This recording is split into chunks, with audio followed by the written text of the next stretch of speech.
Good morning students.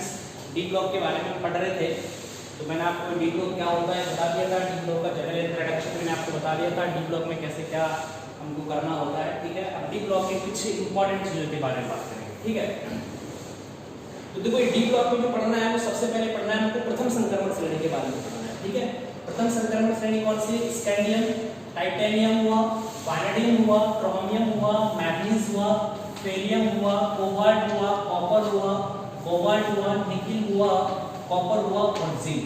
ये जो है वो डी ब्लॉक के प्रथम संक्रमण श्रेणी के तत्व हैं। ठीक है, इसका एटॉमिक नंबर है 21, इसका है 22, इसका है 23, इसका है 24, 25, 26, 27, 28, 29 और ये 30। ठीक है, अब मैं बात करता हूँ पॉइंट नंबर 1 आपसे, इलेक्ट्रॉनीय विन्यास। ठीक है, इलेक्ट्रॉनीय विन्यास। तो इलेक्ट्रॉनीय विन्यास की बात करते हैं तो डी ब्लॉक के तत्वों का सामान्य इलेक्ट्रॉनीय विन्यास क्या होता है। ठीक है, यहाँ हमें जो बात करनी है वो ये बात करनी है कि डी ब्लॉक के तत्वों का सामान्य इलेक्ट्रॉनीय विन्यास क्या होगा, कि हमको बात करनी है। तो डी ब्लॉक के तत्वों के सामान्य इलेक्ट्रॉनिक विन्यास की अगर हम बात करेंगे तो क्या करेंगे कि डी ब्लॉक के तत्वों का सामान्य इलेक्ट्रॉनिक विन्यास की अगर बात करते हैं तो डी ब्लॉक के तत्वों का सामान्य इलेक्ट्रॉनिक विन्यास होता है n-1d 1 to 10, n-1d 1 to 10 और यहाँ पर होता है ns1 ये होता है डी ब्लॉक के तत्वों का सामान्य इलेक्ट्रॉनिक विन्यास। तो आपसे एक क्वेश्चन एग्जाम में पूछेगा कि डी ब्लॉक के तत्वों का सामान्य इलेक्ट्रॉनिक विन्यास क्या होगा, तो आप क्या लिखेंगे कि डी ब्लॉक के तत्वों का जो सामान्य इलेक्ट्रॉनिक विन्यास होता है वो होता है n-1d 1 to 10 ns12 होता है। ठीक है, अब देखिए एक एक करके हम सारे एलिमेंट्स को देखते हैं। सबसे पहले मेरे पास आएगा स्कैंडियम, फिर आएगा मेरे पास टाइटेनियम, वानेडियम, क्रोमियम, मैग्नीज। ठीक है, उसके बाद में आएगा फेरियम, कोबाल्ट, निकिल, कॉपर और जिंक। ठीक है, यहाँ पर देखेंगे स्कैंडियम का एटॉमिक नंबर कितना है 21, टाइटेनियम का 22, वैनेडियम का 23, क्रोमियम का 24, मैग्नीज का 25। यहाँ पर मेरे पास आएगा फेरियम 26, कोबाल्ट 27, निकिल 28, कॉपर 29 और जिंक 30। इस तरीके से अगर आप देखते हो तो मेरे पास टोटल एलिमेंट्स कितने हुए 30। वो टोटल एलिमेंट्स 10 हैं। स्कैंडियम यहाँ हम इसको लिखते हैं आर्गन, आर्गन का मतलब होता है 18 और 2 20 और 1 21। ठीक है, 3d1 हो गया, या ऐसे लिख सकते हैं इसको 3d1 4s है ना, ये हो गया। उसके बाद में ये आर्गन 18 और 2 20 और 2 22, ये आर्गन 18 और 2 20 और 3 23, ये आर्गन 18 और 2 20 और 4 24। ठीक है, उसके बाद में देखिए आर्गन 18 और 2 20 और 5 25, 20 और 5 25। उसके बाद में आएगा फेरियम का आर्गन 18 और 2 20 और 6 26। उसके बाद में आएगा आर्गन 18 और 2 20 और 7 27। उसके बाद में आएगा आर्गन 18 और 2 20 और 8 28, आर्गन 18 और 2 20 और 9 29। उसके बाद में आर्गन 18 और 2 20 और 10 30। ये मेरे पास हो गया डी ब्लॉक। ठीक है, ये मेरे पास हो गया बेटा डी ब्लॉक। सवाल क्या आएगा डी ब्लॉक के अंदर जो आपको पढ़नी है वो सिर्फ और सिर्फ प्रथम संक्रमण श्रेणी के बारे में पढ़ना है। आपके सिलेबस में प्रथम संक्रमण श्रेणी है। प्रथम संक्रमण श्रेणी क्या होती है? Scandium, titanium, vanadium, chromium, manganese, फेरियम, कोबाल्ट, निकिल, कॉपर और जिंक। प्रथम संक्रमण श्रेणी परमाणु क्रमांक 21 से शुरू करके परमाणु क्रमांक 30 तक जाती है। अब हम बात करते हैं इसके इलेक्ट्रॉनिक विन्यास के। ठीक है, तो डी ब्लॉक के तत्वों का जो सामान्य इलेक्ट्रॉनिक विन्यास होता है वो होता है n-1d 1 to 10 ns12 होता है। ठीक है, डी ब्लॉक की जो प्रथम संक्रमण श्रेणी उसके अंदर 10 तत्व आते हैं। Scandium, titanium, vanadium, chromium, manganese, फेरियम, कोबाल्ट, निकिल, कॉपर और जिंक। ठीक है, ये 10 तत्व आते हैं। तो आपसे पूछा जाए कि स्कैंडियम का इलेक्ट्रॉनिक विन्यास क्या होता है, तो आप लिख सकते हो आर्गन 3d1 और 4s2। ये सारे तत्व सही है, लेकिन इसमें और इसमें क्या प्रॉब्लम है, इन दोनों में क्या है प्रॉब्लम है। इन दोनों में एक प्रॉब्लम है, वो क्या प्रॉब्लम है वो आपको मैं भी बताता हूँ, लेकिन आपको इन 10 तत्वों के इलेक्ट्रॉनिक विन्यास आपको पता होना चाहिए। ठीक है, अब हम इनमें प्रॉब्लम क्या है वो देखते हैं। ठीक है, तो प्रॉब्लम क्या है उसको देखने के लिए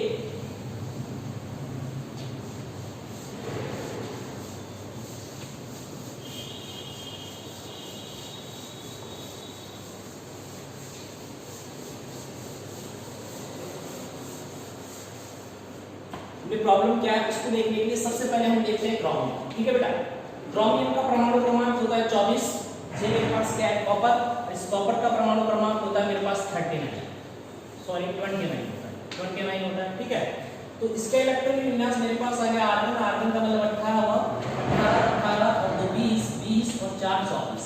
ठीक है, यहाँ पर अगर मैं इसको लिखता हूँ तो ये मेरे पास क्या आ गया आर्गन, आर्गन का मतलब हो गया 18 और 2 20 और 9 29।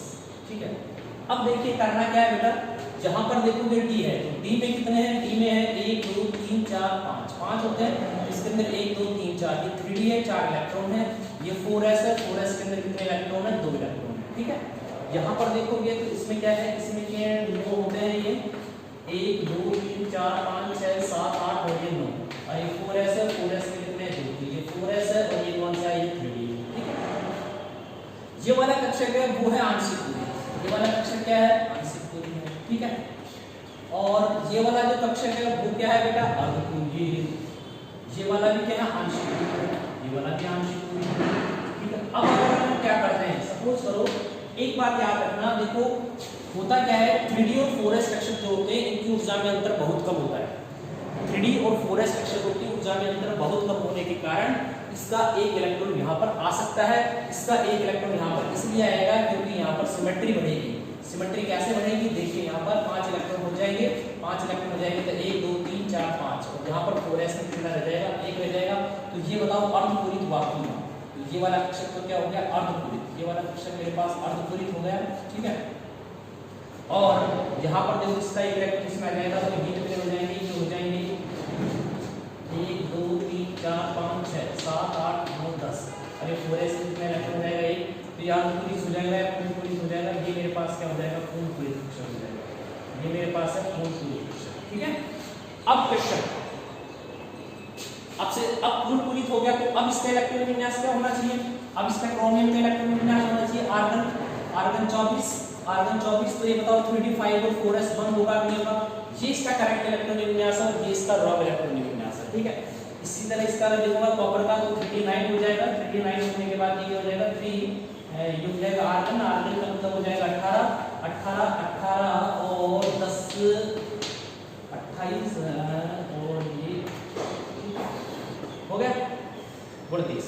अब देखिए कक्षक क्रोमियम का स्थायी इलेक्ट्रॉन विन्यास 3d 5 4s बंद होता है, क्यों? क्योंकि क्रोमियम का अंतिम इलेक्ट्रॉन डीप कोश में प्रवेश करता है, यह आंशिक पूरित होता है, ये 4s का एक इलेक्ट्रॉन इसमें प्रवेश कर जाता है तो यह अर्धपूरित हो जाता है, इसलिए इसका स्थायित्व घट जाता है। ठीक है, इसके दो कारण होंगे, पहला 4s व 3d कक्षकों के मध्य ऊर्जा का अंतर कम होना और दूसरा अर्धपूरित कक्षकों का स्थायित्व आंशिक पूरित कक्षकों से अधिक होना। ठीक है, सेम कंडीशन यहाँ पर आएगी, कॉपर का स्थायी इलेक्ट्रॉन विन्यास 3d 10 4s 1 होता है, क्यों? क्योंकि कॉपर का इलेक्ट्रॉन का विन्यास अगर 3d 9 करते हैं तो ये आंशिक पूरित कक्षक होता है, 3d और 4s कक्षकों की ऊर्जा में अंतर बहुत कम होता है, इसलिए इसका इलेक्ट्रॉन इसमें प्रवेश कर जाता है तो ये पूर्णपूरित हो जाता है। ठीक है, तो इसका भी कोई रीजन है, 3d और 4s कक्षकों की ऊर्जा में अंतर बहुत कम होता है और आंशिक पूरित कक्षकों के स्थायित्व पूर्णपूरित कक्षकों से कम होता है, या फिर ऐसे कह सकते हैं कि पूर्णपूरित कक्षकों का स्थायित्व आंशिक पूरित कक्षकों से अधिक होता है। यहाँ तक अपन ने डिस्कस कर लिया इलेक्ट्रॉनिक विन्यास। बस इलेक्ट्रॉनिक विन्यास में से ये दो क्वेश्चन हैं जो एग्जाम में पूछे जाते हैं, इसके अलावा इलेक्ट्रॉनिक विन्यास में से कोई भी क्वेश्चन एग्जाम में नहीं पूछा। यहाँ तक हमारी बात हो गई। तो डी ब्लॉक में मैंने आपको एक पॉइंट आपको अच्छे से एक्सप्लेन कर दिया, वो पॉइंट है इलेक्ट्रॉनिक विन्यास। ठीक है, डी ब्लॉक में आप इलेक्ट्रॉनिक विन्यास के बारे में काफी कुछ सीखेंगे। ठीक है, इलेक्ट्रॉनिक विन्यास के बारे में दूसरा जो हमारे पास आएगा वो आएगा आयनन विभव। आयनन विभव क्या होता है? आयनन विभव क्या होता है? ये परमाणु है और इसके वाइटल कोश में इलेक्ट्रॉन है। ठीक है, तो किसी विलगित गैसीय परमाणु में से एक इलेक्ट्रॉन को बाहर निकालने के लिए आवश्यक ऊर्जा आयनन विभव कहलाती है। ठीक है, किसी विलगित गैसीय परमाणु में से एक इलेक्ट्रॉन को बाहर निकालने के लिए जो आवश्यक ऊर्जा होती है उसे आयनन विभव कहा जाता है। डी ब्लॉक के जो तत्व होते हैं उनका आयनन विभव अलग अलग होता है। ठीक है, इसमें आपके पास एक तत्व आपके पास है कॉपर और एक आपके पास है क्रोमियम। तो क्रोमियम का 24 है, इसका 29 है। ठीक है, तो कॉपर का जो इलेक्ट्रॉनिक विन्यास हो जाएगा वो हो जाएगा 3d 5 4s 1 हो जाएगा और इसका हो जाएगा वो हो जाएगा 3d 10 4s 1 हो जाएगा। ठीक है, तो ये हो जाएगा मेरे पास Cr+ और ये मेरे पास हो जाएगा Cu+। ठीक है, तो इनका जो द्वितीय आयनन विभव होता है उस द्वितीय आयनन विभव का मान कुछ होता है। ये ध्यान रखना, कॉपर और कॉपर और क्रोमियम के द्वितीय आयनिक विभव का मान उच्च होता है। क्यों? इसलिए होगा क्योंकि इनका इसका हो जाएगा D5, इसका अर्धपूरित विन्यास होता है, और इसका D10, इसका पूर्ण पूरित विन्यास हो जाता है। इनका अर्धपूरित और पूर्ण पूरित विन्यास होने के कारण इनके आयनिक विभव के मान उच्च होते हैं। यहाँ पर बस एक ही चीज याद रखनी है, आयनिक विभव किसी विलिखित गैसीय परमाणु में से एक इलेक्ट्रॉन को बाहर निकालने के लिए आवश्यक ऊर्जा आयनन विभव कहलाती है। किसी विलिखित गैसीय परमाणु में से एक इलेक्ट्रॉन को अगर हम बाहर निकालते हैं, किसी एक इलेक्ट्रॉन को बाहर निकालने के लिए जो ऊर्जा हमें चाहिए वो आयनन विभव कहलाती है। ठीक है, अब देखिए यहाँ पर आपको मैंने बता दिया डी ब्लॉक के तत्वों का आयनन विभव अलग अलग होता है। क्रोमियम और कॉपर का केस है। क्रोमियम और कॉपर में आपको ये समझना है कि क्रोमियम का द्वितीय आयनिक विभव होता है क्योंकि एक इलेक्ट्रॉन त्यागने के बाद यह अर्धपूरित विन्यास ग्रहण कर लेता है। कॉपर का द्वितीय आयनिक विभव उच्च होता है क्यों? क्योंकि ये एक इलेक्ट्रॉन त्यागने के बाद 3d पैर विन्यास ग्रहण कर लेता। यहाँ तक ये बातें आपको अच्छे से समझ में आ जानी। ये आपका आयनन विभव हो गया। अब आयनन विभव के बाद अगर हम बात करते हैं तो दो हमारे पास आएंगे धात्विक गुण। धात्विक गुण अपन लिख सकते हैं धात्विक गुण, मेटेलिक कैरेक्टर। ठीक है, धात्विक गुण को अपन लिखेंगे मेटेलिक कैरेक्टर।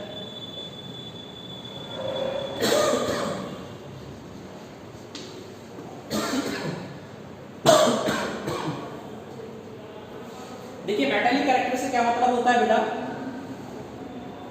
मेटेलिक कैरेक्टर से ये मतलब होता है डी ब्लॉक के समस्त तत्व क्या होते हैं? धातु होते हैं।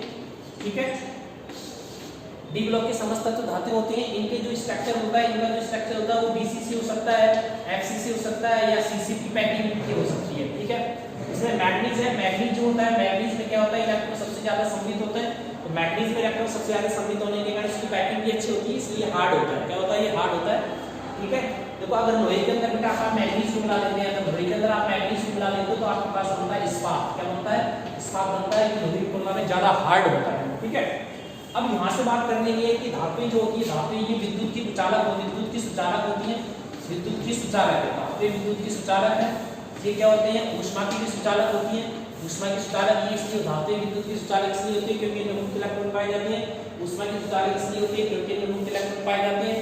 ये धातुएं क्या होती है? रंगीन होती है। ये धातुएं भी क्या होती है? रंगीन होती है। ये धातुएं रंगीन इसलिए होती है क्योंकि इनमें भी क्या होते हैं? मुक्त इलेक्ट्रॉन से पाए जाते हैं। तो मुक्त इलेक्ट्रॉन की वजह से धातुएं जो होती है, डी ब्लॉक की धातु होती है, रंगीन होती है।